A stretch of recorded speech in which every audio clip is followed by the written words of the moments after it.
What's going on? We've got Molly, the board and train. This is, I guess, technically day 3. She came in on Friday night. It's Monday, just after lunchtime. And I'm going to work on some recall out here in the backyard. So I always start recall in a very undistracted environment so that it's easy for the dog to focus and I can use the lowest levels possible. Right now we got her working level at 6 on the main educator, meaning she can just feel it. That's all. That's important. At this stage, right now, we're just trying to build an association between the stimulus from the e-collar and coming to me when called, along with arriving to me and getting a food reward. So all that's very important. If the level's too high at this point and we see some stress from the dog, no good, no good. They can barely feel it at this level. That's very important. Now, her owners, she does have basic obedience from what I had mentioned in the first video. And the owners, I said, what do you use for recall? And they said, actually, we have a touch command. So they command touch, and she'll come in and touch their hand. She said, if you want to teach her a different kind of recall, that's fine. So I am going to teach a formal recall where she comes in, sits in front. The reason that I want to teach recall using the e-collar, since she came in on an e-collar, so I had done a bit of previous training with the owners and we used an e-collar. So she's already been properly conditioned to the e-collar. So, you okay there, sweetie? So why not use it for recall? And the only issue I have with the touch command is going to be done with food and all positive reinforcement, which is great. And you're going to see me using lots of positive reinforcement today while Molly gets a little back roll on the grass in. But the issue with the touch command, if I give a touch command, dog fails to come in, how am I going to enforce that? Because if I need to use a long line to enforce it, to bring the dog in, both of my hands are tied up reeling the dog in a long line. I can't have a hand free for the touch command. So I know the touch command's done with just food rewards. Dog comes in, touch. But what happens if the dog fails? What if we say, Molly, touch, and she doesn't come in?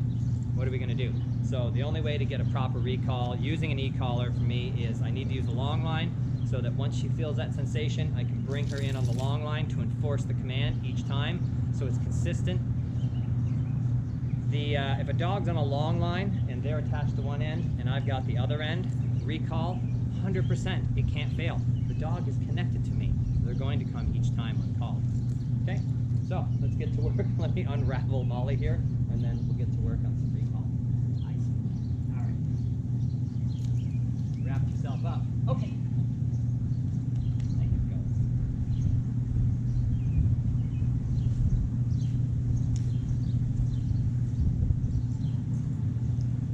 Molly, come.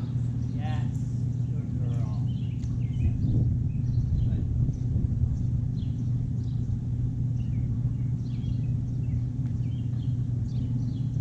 Okay. She's a little further away from me than I like, so on the next one I'll make sure I get her in a little bit tighter and a little bit cleaner. But at this stage I'm shaping the behavior, so I want to start shaping it the right way.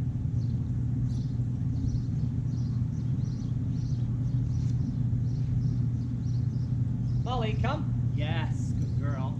No. Molly. No.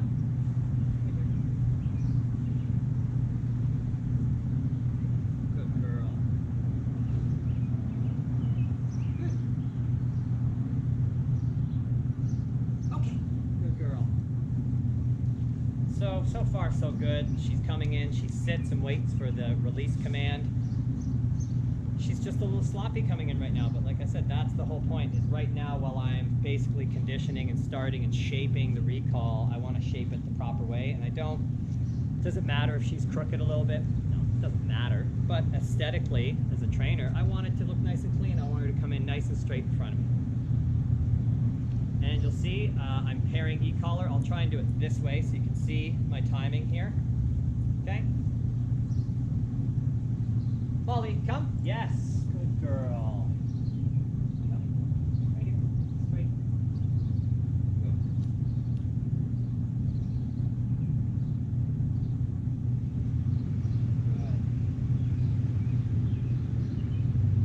Good. Okay. Good girl. Another thing that I see people kind of panicking on, sorry if I was out of frame there, it's tough. I got the GoPro, but you know, it's hard to keep the dog within the parameters of what the GoPro can capture. But a lot of clients I see are panicking. They're trying to get the treat out real quick, and I know there's, you know, the 1.5-second rule to get the dog rewarded. But once she comes in and sits, at this point, I've practiced a little bit with her already. She knows that a food reward is coming. So the timing's not as crucial because she knows that once she comes in and sits, that the food reward will follow that. So it buys me a little bit of time. What I'm saying is when the dog's in the rhythm and knows what to expect, it's not so crucial to get that timing like perfect. In the beginning, we want to get the food reward going. But once the dog comes in, sits, and is looking at you like, where's the treat? They know the treat's coming. So it buys you a little extra time. It doesn't have to be so perfect. If you're doing something like clicker training, and the dog takes a step and you want like to mark that as a proper like thing that they did, then the timing's got to be good. And that's why people use clickers. The clicker is there to have precise timing where we can't get a treat reward into the dog's mouth in that precise moment, right? So that's why there's clicker training. I'm using essentially the same thing, clicker training. So people call it clicker training. The proper term, in my opinion, is marker training. The clicker has become a marker. Dog does a behavior, click.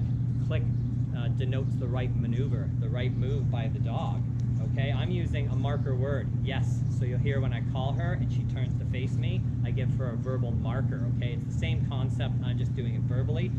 And the argument that people would have, I guess like on my side, that don't use a clicker but use a verbal marker word is, I got my hands full, I'm running an e-collar, I've got a long line in my hand, I've got to get food rewards out. I don't have an extra hand. I'd have to be an octopus to use a clicker in this situation. I just don't have enough hands. So that's why most trainers nowadays are using verbal markers. Right, sweetheart?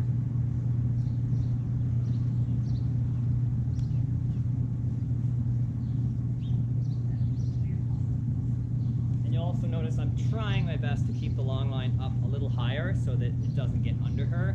If it did, I would still reel her in anyway. It would just be a little gentler. Molly, come. Yes, good girl. Right here. Good.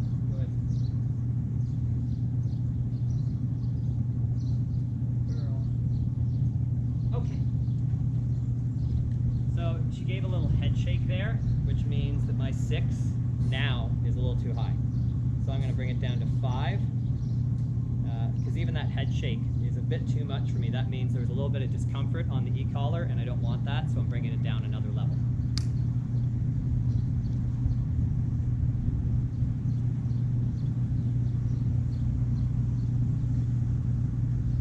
Girl.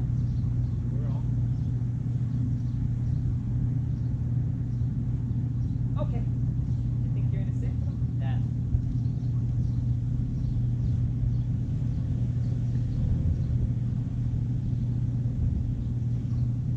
Starting to kind of follow around a little bit because she's into the rhythm of the recall. So I'm going to give her a few minutes to just get distracted. That's very important. I don't want the dog waiting and anticipating and sort of following me around. That's no good. Okay? She wants to lie down. That's totally fine. That can work as a distraction too. So she needs to learn that even if you're lying down relaxing and I call, break's over. Molly, come. Yes, good girl. Sit. Beautiful. Sit. There. Girl.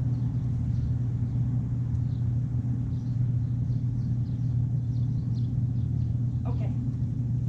Okay, so you saw that time. She got up, no head shake, nothing. So we're going to keep it at level 5 then for now. The last thing I'm going to say about e-collar training is there's no set it and forget it. It doesn't exist. There's no level where you just like, that's the level the dog always works at. That's ridiculous, okay? Depends. If Molly's in the house and is calm and relaxed, I'm going to have one level. If she's just out here in the backyard with no distraction, maybe a slightly higher level, because just being outside is going to be a bit of a distraction. If I start adding dogs in, more distraction. If I had 100 trained squirrels that would run around the backyard, more distraction. If I started throwing the ball around, more distraction. Right? So as the distractions and the environment and the stimulation goes up and her state of mind is elevated, I have to use a higher level on the e-collar, but it's not because we're trying to be firmer, it's just we have a lot more static in the dog's mind to cut through. Okay, but I'm going to keep working with Molly, and that's going to be it today. This video has droned on for a while already, but I don't usually show you like the full kind of what I'm doing. Usually I just kind of talk about it a little bit, put it fast forward so you don't have to sit there and watch me do a bunch of recalls, which can be very dull. But that's it for today. We're going to continue on recall. We're still doing our walks, 2 walks daily. As a board and train, she gets 2 training walks daily, and that's where I work on, as you guys have seen, sit stays and down stays and all that kind of stuff, but we're going to get there. Right now, we're just going to enjoy some recall out in the sunshine.